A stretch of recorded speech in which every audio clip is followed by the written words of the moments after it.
Well, good morning, everybody. Welcome back to Behind the Numbers with the Wilsons. I'm joined, as always, by my son and brilliant pollster, Andrew Wilson. So let's just roll right into it, Andrew. How's Donald Trump doing this week on his approval ratings? He is not doing well. He's at the lowest point of his second term now. No, we're not at first term. We're not at peak of COVID abyss. death. No, not in the 31 or whatever it was. Right. Um, But he's but not doing great. no, he's not doing great. So I think the thing to know about this poll is it was conducted right around the economic data starting to show signs of a sluggish labor market, and sort of seeing the effect of the immigration crackdown. Right. This polling was conducted right around then. So I'm guessing that you'll start to see a trend of the economic data sort of slowly dragging down his approval rating. He had the lowest approval rating in this poll, this Reuters Ipsos poll, with Hispanics that he's had this year. He's Right. down at 32% approval, which is Ouch. pretty dreadful. We also have a lot of people in this poll saying that Trump is too aligned with Russia, a majority of people. We're going to get to Um, that, folks, in a few minutes. And those yeah. numbers are mind-boggling. Now, interestingly, and despite his poor performance on most other issues, he still got 42% approval on his performance on crime. I would think that might be lower, but he's still sort of hanging on there. And I think that's why the DC crackdown. I think that's why you're seeing everything happening in DC, Yeah, right? I totally I think agree. he's looking for one place that he can say, these are the stakes. This is what 2026 is all about. This is what I'm all about. And Yeah, you know, I think the forecast from polls like these, in short term, it's kind of hard to see what the real impact of what do people think about Russia and Ukraine. The short term, it's kind of tough to gauge, but you can right, see in the long term that if your Hispanic rating, if your approval with Hispanics is at 32% now, it's not going to get better. I think under correct. any circumstances, he's not going to keep that part of the coalition that brought him over the line in the last election. And I wonder how much of that also damages going downhill, because even though we've seen the Democratic Party brand is not great, we've seen a lot of that voter intention for 2026 saying they're going to vote for Democrats. Right. Yeah, it's a And tough thing to parse. You see out there, right, uh, the headline from some data that the New York Times gathered this week was Democrats hemorrhaging voters. It's true. At the same time, I think Republicans are in a much more rapidly sinking boat. You know, Trump is going to drag them down on every issue. sure. You know, and Oh people are yeah. going to blame the party for all this stuff. And this is about gerrymandering in particular, but I think the worries around democracy are getting more intense. Isn't it? Uh, Yeah. Doesn't it strike you that there's a moment here that people are looking at the gerrymandering, looking at legislative officials around the country being arrested, and they're going, "Wait, what? What?" yeah, yeah. I mean, I'm personally a little frightened about the gerrymandering fight. I mean, it's one of Sure. those intractable political problems that could escalate into something much more serious. Unsolvable, Right. given the incentives in the states right now, and given how much, I mean, the maximalization of gerrymandering. I mean, our state, Florida, is arguably on the Republican side the most maximally gerrymandered in both the state legislative side and the congressional side. It Right. doesn't get much better for This Republicans. last go around, for people who don't know, Ron DeSantis eliminated a lot of black majority districts, Yep. and they were sort of And swept in. by the way, he did it by essentially by an executive order version of a redistricting. There was a redistricting plan that the courts had approved, and he said, "No, fuck that. I'm doing my own." And then, that's why we call it the laboratory of fascism here in Yep. Florida. Yep, it is indeed. It is indeed. Yeah, so I think people are worried about that. I think you combine that with the economic anxiety, you do have a sort of toxic cocktail for a lot of Americans. And our old buddy John Bolton getting his door kicked in this morning by the FBI. I mean, people are starting to feel that, as the kids say, the vibes are off. Vibes are off. Yeah. I think the stuff about Bolton is really scary. And you can see civil liberties and democracy is sort of coming up as an issue again, Yeah. rising in the polls. Will it be, you know, will it be as effective as it was in the 2020 election? Right. I don't know. Right. It's hard to say. But with John Bolton, it's hard. I think he's a crazy person, right?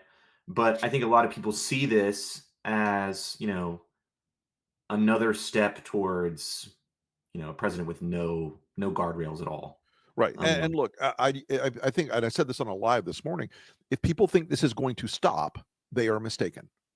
They will keep doing this. The bayonet goes in until it hits bone. They will keep doing this. And I have a feeling that because people are freaking out about it legitimately, Trump will say, aha. So every Friday before a bad weekend, we're going to search Comey's house. Oh, we're going to search Hayden's house. Oh, we're going to search Clapper's house, and go through the list of everybody he hates and everybody who called his bullshit on Russia. And, you know, you see Roger Stone and other online lunatics are the degenerate celebrating Roger this. They're, Stone. they're Yeah. all they're all very excited. How do you like it? John Bolton getting his just desserts. I don't like John Bolton, but having the FBI raid his home for who Yeah. the hell knows what I've known reason. John for 30 plus years, and he's a hard guy. He's not a sympathetic figure for a lot of people. And No, I get why they picked him as the lead of this sure, experiment. I sure. get why they said, let's put Bolton out there first, because not even a lot of, there aren't a lot of neocons left to defend John Bolton. But the fact is, Bolton is a guy, whatever you think about him, he is a professional national security person. And I think the idea that John Bolton somehow said, I'm going to take a bunch of top secret documents and keep them in my house is absurd. Well, they accused him of it the Yeah. last go round, and nothing came of it, of course, because it was totally false. But Right. Well, what they also said last time was, oh, Trump, he signed an NDA to work for Trump. Well, that doesn't fucking work with the government, dick. So, hey, speaking of Bolton, the way I got to know John was through national security stuff when we still had a Cold War, and and we are in the middle of a new Cold War, and the U.S. is trying to decide what side it's on, or at least Donald Trump's trying to decide what side it's on. J.D. Vance is obviously on Putin's side, but yeah, let's go through this. so Go ahead, Andrew. this is a chart showing, this is a crosstab of who people think Donald Trump blames for the war in Ukraine. And you'll see that most people think that Donald Trump blames Zelensky for the war in Ukraine, and insanity. You wouldn't be too far off the mark, I don't think. He clearly says in his Truth Social and his screeds online that Right. it would have never happened were it not for him, or If I was president, it Zelensky. would have never happened. Right. So do you see this chart? This is who do you blame? So they're asking the respondents, Right. personally, what do you think? Oh, look, well, there's what America thinks. Yeah. 2/3 of Americans say that it's Putin's fault, whereas most people think that Trump think it's Zelensky's fault.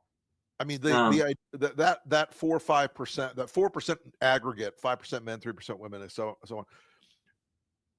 That, folks, is the guy who has a Roman general as his avatar on Twitter, who has 1A, 2A, MAGA, CAG, Patriot, blah, blah, blah, and trolls the shit out of you calling the Ukrainians Nazis. That's that guy right there. That's that guy. Yeah, and he probably lives Vance in a Moscow suburb. Right. Yeah, I mean, I think what's interesting about what's happened this last week with Alaska and Trump is, Trump always understands those stage moments, those big set piece, diplomatic things, but he doesn't understand where to go with it afterwards. Like, right, he's all spectacle, no substance. Right. He can set up all this party and build it up to be this big thing, but they didn't get anything out of this negotiation. Nothing. And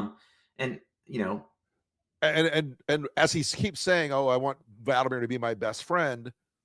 When you look at the fact that only 11% of Americans think Russia is an ally or a friend, and I'm not sure everybody you else. square this. Like, so You can't square it. That again, that 11%, that's the fucking Steve Bannon listener crowd. That's the Jack Posobiec podcast audience. That's the JD Vance, Peter Thiel, Russia's a country we should emulate model. right. I mean, the fact that JD Vance is out this week defending fucking Putin over and over again, I'm like, dude, you are running against the tide in a terrible way. Terrible. And the conclusion that we're going to come to is just another pause in the war, and it's going to be a few years before Donald Trump his diplomacy will be seen as putting us in an even worse position. And if we wanted to be friendly with Russia, that's one thing, but being friendly with Vladimir Putin in particular is something that I don't think people should countenance. It's insane.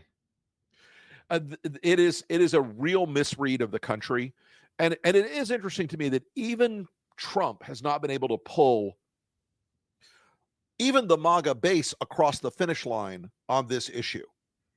And he's tried multiple times. Yeah. And he's vacillated on I feel like on this particular issue, he's vacillated the most of anything in this first term.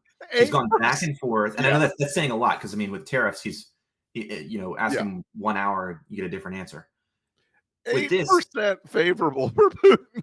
Well, I think, Republicans show up at his office, and there's a few things that they're willing to stand for still.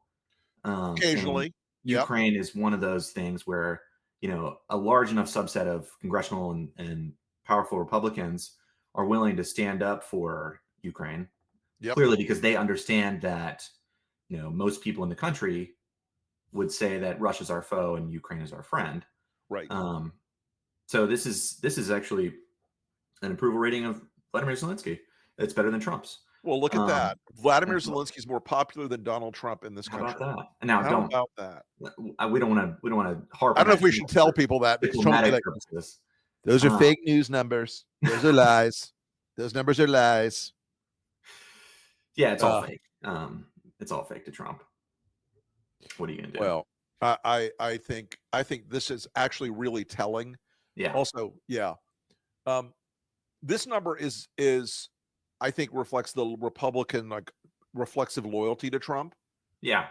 Because all the other numbers in the poll reflect, if there wasn't that reflexive loyalty to Trump, these numbers would be more disproportionate. Even now, it's 10 under for him. Right. And I think there's always, with Trump, he always gets the benefit of the doubt, right? Like, people are willing to separate the Ukraine war from, his general response to Ukraine from his, buddy with Putin. Right. Like, the buddy with Putin is very off-putting to a lot of people, but they don't necessarily associate it with any kind of diplomatic, agenda from Trump. It's just the art of the deal. And that's how he always sells it.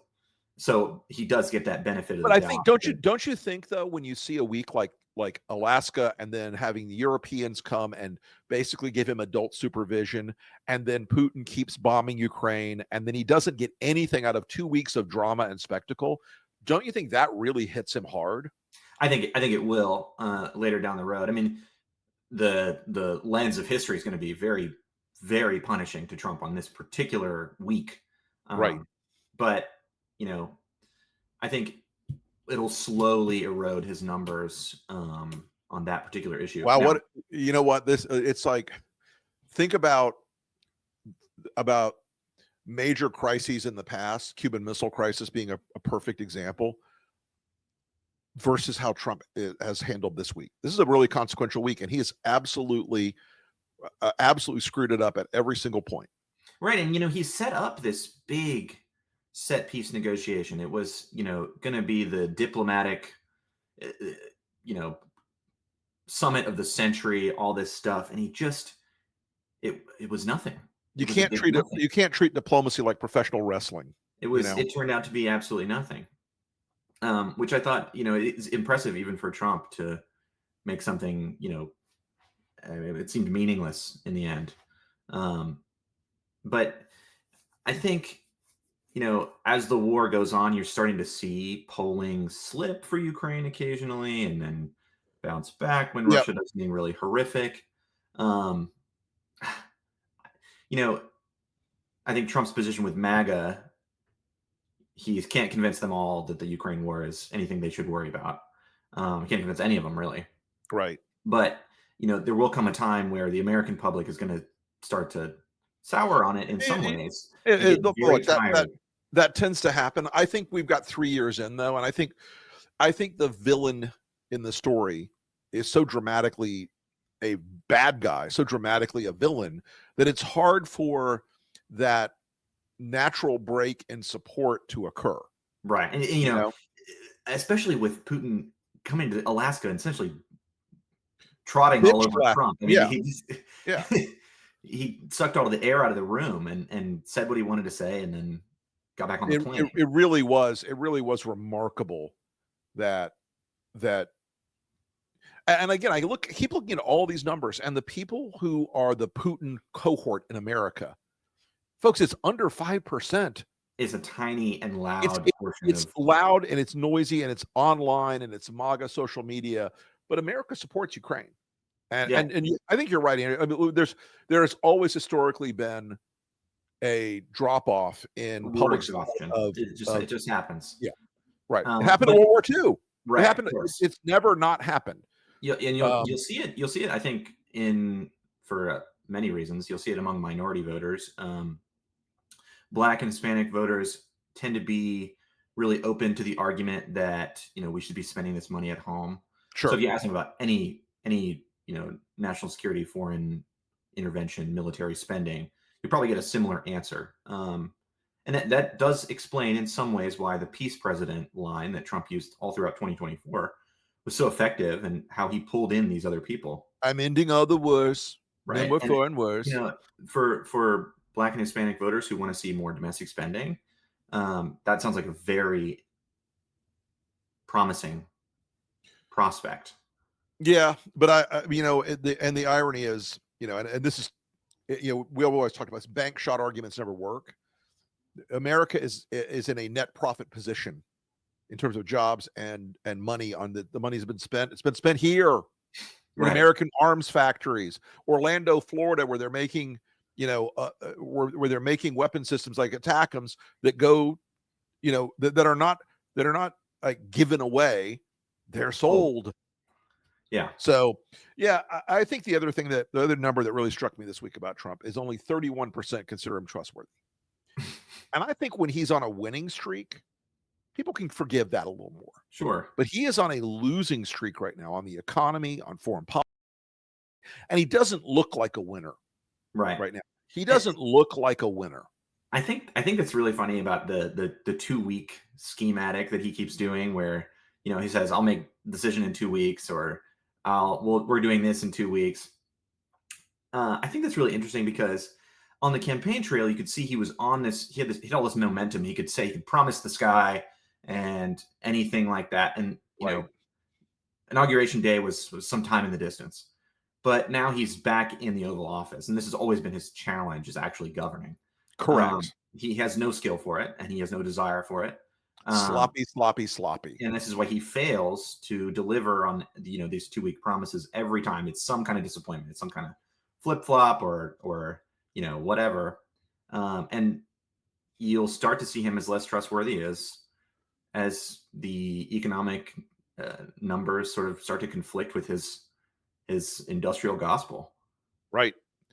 And the big win of tariffs is not a win.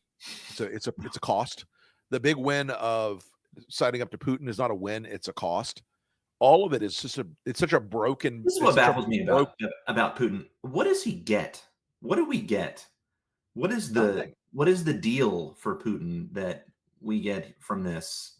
I mean, remember, it doesn't make sense. And folks, we're going to try to keep this not like a family conversation in the Wilson household, which is fucking historians doing fucking history. But Putin thinks about, it's not 1,000-year Reich, 1,000-year Rus. Trump thinks about next Wednesday. When can I get a peace prize? When can I go on TV? When can I have a party? When can I play YMCA on the patio? He's a 5 seconds in the future guy, not a 1,000 years in the future guy. And I think that's really where so much of this ability of watching Trump get played happens. What else is out there, Andrew, this week we should be paying attention to that's going to drive polling numbers in the next week or so? Well, I would continue to watch out for economic numbers. Yeah. There's, a new trickle of stuff all the time. We just passed through sort of the middle of the month, and there was a lot of new polling. This Reuters Ipsos poll Yeah. is worth digging into more for anyone who's curious. Whatever Trump has planned next will, of course, be driving the polling. He still has so much narrative control.